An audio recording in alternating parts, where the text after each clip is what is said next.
Tá aí pra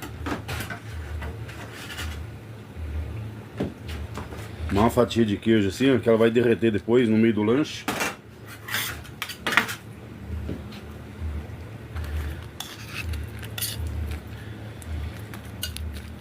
A gente sempre posta o vídeo já meio que pronto, né? Então hoje nós resolveu fazer uma live aí, ó. Esse aqui é um cliente de Assis, tá, gente? O nome desse lanche aqui é o Mega. Ó, o saquinho já ficou pequeno pro lanche, ó.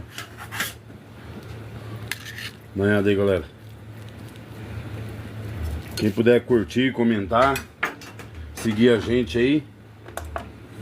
Balança zerada.